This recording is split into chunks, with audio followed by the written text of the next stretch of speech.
Today I'll be doing some commentary on the article that I just found a couple of days ago in Business Insider, and the article name is like I'm a bartender and these are the drinks that we secretly judge you for ordering. So basically there should be bartenders who tell you the truth that we judge you because you order one or certain or another drink. I'm going to read the article. I'm not going to read it for you now, don't worry, it won't be boring. I'm just going to go through it, look at what the bullet points are, and I'm going to confirm or deny. You order a filthy martini with a top shelf spirit, and in the paragraph it says that with a few exceptions, such as when the cocktail is super spirit forwarded, house cocktails are always made with the bottom shelf or well spirit, because while there's perfect good top shelf spirit, and yeah, that is true.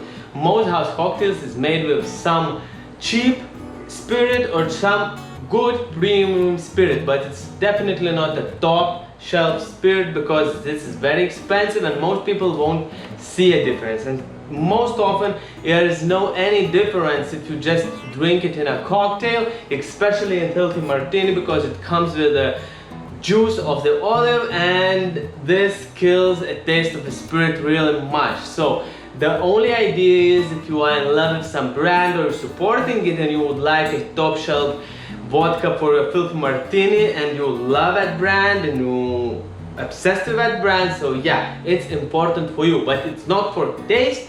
Maybe it's more for your personality or more for what you believe in, but definitely not for taste. So if looking from this perspective, yeah, that is true. It's bullshit to order filthy martini with top shelf spirit if it's just top shelf spirit without you really loving it. It's a waste of money, guys. And if I give you a blind tasting of two filthy martinis, one with Grey Goose and one with well vodka, I highly doubt you'll be able to tell which is which. Yeah, that's true, that's true. I wouldn't tell, and I believe most experts wouldn't tell the truth which one is which. But as I told, the idea to ordering a top shelf martini, filthy martini, it's definitely a different one. It's definitely not the taste. Actually requested an upper mode. What? Excuse my English, guys. This is the first time I see this word. Uppermont echelon. What does that mean?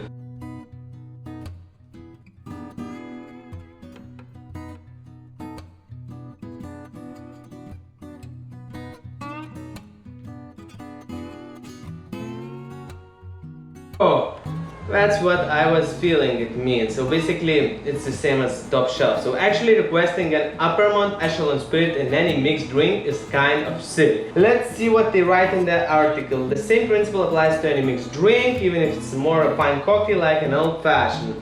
I'll do it, but it will hurt me inside to add even a dash of bitters and a bar spoon of sweetener to 25 Nigakovi whiskey old fashioned you just ordered. Yeah. Actually, it's always a question why a person orders like a high price spirit for his cocktail, but I wouldn't be so judgmental as it's written here, because sometimes you want the spirit because you really love it, you drink it always, you want to support it, so that's why you want it in your drink. It doesn't matter you drink it neat or you drink it mixed. Another thing is the taste. Actually, old-fashioned tastes different. Even you put a little bit of sweetener or bitter in old-fashioned, it will taste different with different whiskey.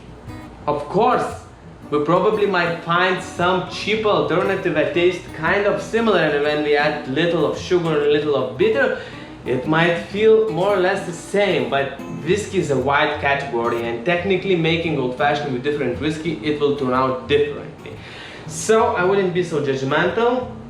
If you really want the spirit just because of its taste, so it's cool. Everything is cool, and I wouldn't judge these people. But if you want just to waste your money and spend that money, so why? It's better to tip your bartender more than just to spend it on spirit. That will be more expensive, but it won't give you any benefit. No taste, no brand love, no any other. So it depends. We judge when your entire group orders the same drink. what does it say? Don't be square, live a little. Just because you hadn't been out in a while doesn't mean you need to play it safe with your drink order. It's not bad actually when all the group orders the same drink. For me, it's much easier because I don't need to make 7 different cocktails. I love to make cocktails, so it's okay, it's a challenge for me, but when you order 7 same drink, for me it's good. I see 7, I just do the same. It's much faster, it's much better. I personally don't judge. And yeah, I understand. Then people order the same drink, they are going to drink their own drink. Except if you come like 7 people, order 7 different drinks and you go and spin them around and tasting, yeah, that makes sense. But if you order 7 different drinks and you drink them separately without tasting, spinning them around, so damn, there's no point. I mean, it's better, yeah, it's better when you order 7 the same drinks, so it's faster to make for bartender. You ask for your Martini Shake. That's a funny one. Please, unless it's a Vesper, calm down, James Bond. There's a reason Martinis are stirred, and it has nothing to do with how manly you are and everything to do with the type of ingredients involved. Our decision to stir instead of shake is pretty commented, and it's based on how the ingredients dilute, interact, and ultimately appear in the glass. Well, this is an interesting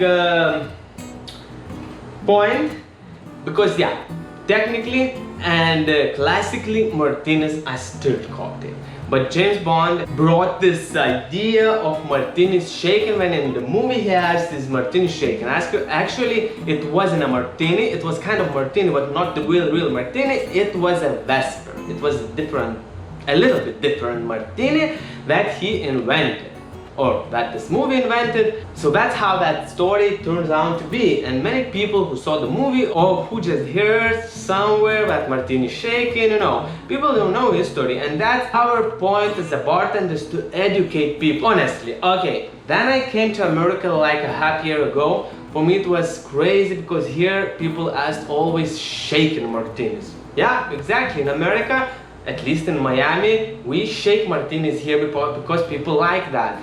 I used to stir it. I never shaked martini in my life before coming to America, but here I started to shake. And then I realized one thing, that yeah, if you want a classic drink and if you come to a high-end cocktail bar, definitely you have to drink the drink that the bartender is making you. That's no excuse, that's no reason to drink differently, because that's how the drinks were made. But if you come to a restaurant, it doesn't matter, no, it's a good restaurant, it's not so good restaurant, it's high profile restaurant, but you know, it's not a high-end cocktail bar that's about cocktails only. I think it's okay to drink a Martini shaken if you like that, but yeah, at least try to drink it stirred. Just try it original version, like a classic way, and then you will decide which one you want. So I don't be so judgmental. Actually I was, but this happy in America really changed me. It widened my perspective that it's not usually that you have to push people to do things your way. If it's high-end bar, as I say, like high-end bar on cocktails only, yes, definitely you have to educate and sometimes maybe push customer just to drink the way you want them to drink, to educate and to see more, to see different perspective. But in other places you can do that, but give people what they want, because maybe they already tried it stirred and they want it shaken. It's the same like it's this debate that how much vermouth should dry martini have. It's like 1/8, or it's just a touch, or you just stand a bottle by the glass for 20 seconds. You know, it could be debatable, but the real answer is how people like it, because to drink martini, it's not for everyone, and sometimes people should start to drink it from more vermouth and then lower it until they really drink the real classical martini in its classical way. Sometimes it took a year, sometimes it could be done in one evening. Shaken, stirred. You order on Long Island iced tea when you are somewhere that appears nice. Long Island is quite strong cocktail, or it's supposed to be like that, and when you drink Long Island, you get drunk much faster. So if your goal is like that, so maybe you don't go to the high-end restaurant and after dinner you just want to feel wasted. Maybe it's not the point. Just to try some nicer cocktail there, it's a better idea. So it might be true, yeah. I would agree with this. I would agree with this that Long Island is more for party when you want to get drunk, and when you are at the dive bar, you order something obnoxiously high-end. Don't ask a bartender that smoked salts the bar has available for a bespoke margarita when you are at a dive bar. On seconds though, never ask about our smoked salt. Yes, people actually request this. It's an inquiry that somehow manages to make you sound both silly and pretentious. So technically it's like if you come to just a regular bar where it's like a regular drinks more or less, you just order something what's quite high end and then, you know, cost more expensive, and usually more expensive and high end places have that thing. Yeah, well, that's normal. But you know, we as a bartender have to answer the questions for our customers and have to answer their needs, and sometimes, you know, you can find nice things even in a dive bar, because maybe a bartender wants to experiment, or maybe a bartender wants to do something different and he just brought that smoked salt there, you know. It could happen. I did that many times when I bring something to the bar because I want to experiment, and sometimes people could find their nice things because, you know, I have it for that night. You order a rum and Diet Coke. Yeah, I would agree with that. You know, I would agree with Diet Coke in general, you know, because it's not rum and Diet Coke. It's the same like vodka and Diet Coke, you know. For me, Diet Coke and Coke is equal because it has the same sugar, and actually if you dig deeper into it and study, so Diet Coke, it's more worse than a Coke.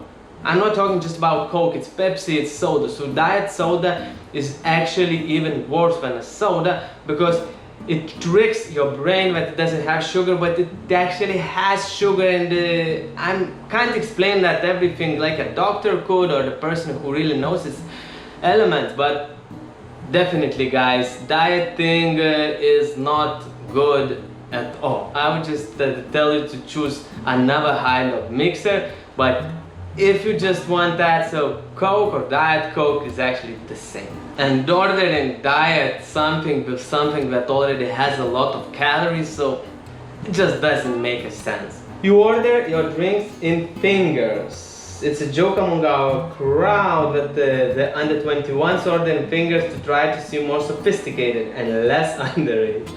I never had this thing, you know, nobody ordered with me anything in fingers yet, so I can't comment, but maybe, yeah, now I will try to spot that if that happens. You order a complex drink whose substitution make it a basic drink.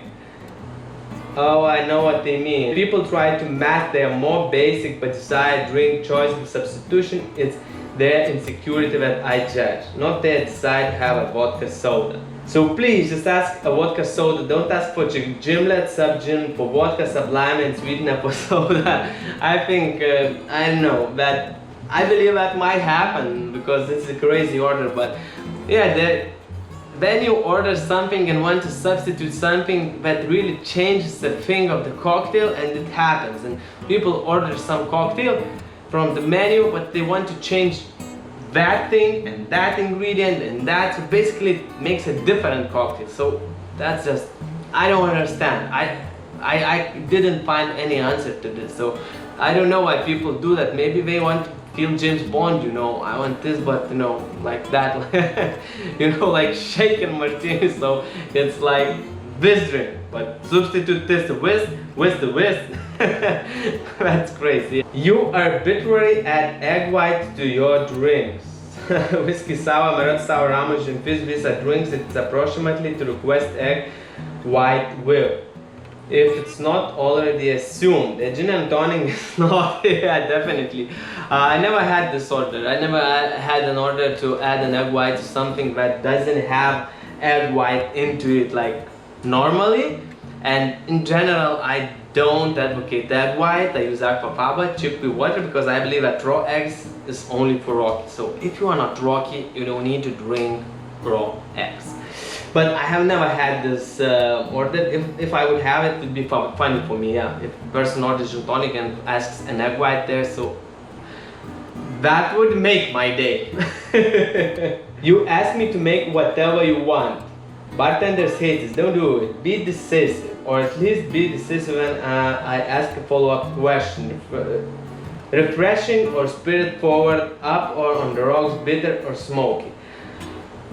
I would happily agree to this, because when people want whatever you want, so it's really hard, because cocktail range is very huge and you at least need to know where do we aim. I never assume that people will know what they want. It's my job to help them to choose, but I have to know at least, do we like floral, do we like sweet, do we like sour, do we like bitter, do we like strong, spirit forwarded, or some of these things. And then, yeah, I can do whatever I want, definitely. It's bartender's job to ask questions and to make you the drink. But your job is to answer to some of those questions, just to give a direction. You order a well-known brand, but dismiss my suggestion for a better, lesser known one. Part of our job is to know what's well marketed versus what's good, and that's true. Bartenders really know what's good, and bartenders know what's well branded. Because there are a lot of branded spirits that people think or assume it's very good, but it's just regular spirits that are well branded and seen on TVs. That's it, nothing more, nothing less. And sometimes there is cheaper alternative, or even the same price alternative, which is really better, which is better quality, which is better story, which is better idea, which is better support, which is better something. So I believe you should listen to bartenders, because they can teach you more about drinks, and you could know better which drinks are better than learn. That's our job, is to teach you. Because TV and other ads won't teach you. They will just push information, what somebody wants to put in your head, and think that that spirit or that spirit is good. Bartender knows better. Good bartender do that. You order ice in your wine. Well, I think it's okay. If it's hot and it's white wine, and you might order some ice, because wine might get hot very fast. Of course, if it's very expensive wine, so you just have to follow instructions. But if it's a regular wine, I think ice is fine. I don't judge people for that. You order Tito's, there's vodka. That's funny. Never had this order, I don't know. But it says here that it usually happens with Tito's, when people order Tito's with vodka. And Tito's just vodka. So it's like crazy. Don't know, never had this. You request an obsequy garnish. I fondly recall when a guest asked for a single blueberry in his drink, which for some reason we had on hand. Another common eye roll is asking for multiple Luxardo cherries. Well, this has two sides. People order multiple Luxardo cherries or some cherries because they want to eat it, because it's tasty. So that's cool. But then people order like 7 coffee beans in there, some buka. That's the end of an article. So I hope I helped you to educate a little bit more and to understand what bartenders think. Yeah, sometimes bartenders judge you, definitely, on ordering crazy stuff, on ordering things that, you know, bartenders understand that maybe you watch too much James Bond movie or something else. But you know, I believe that our job as a bartender is to help you, to educate you on drinks, to help you on a journey of taste, and to guide you to the right way of drinking and to the better drink. Thank you very much, guys, for watching this video. I hope you found it informative. I hope you find it entertaining. And please smash subscribe button, hit button like, share with your friends, comment how do you order drinks. If you have some special way to order drink, or if you are a bartender, tell me your stories. Tell me what crazy orders have you ever had in your life, because it's really interesting to share it. And if you're wondering what a nice drink I do have, it's the best Negroni, and you can check the recipe right here. See you in next videos.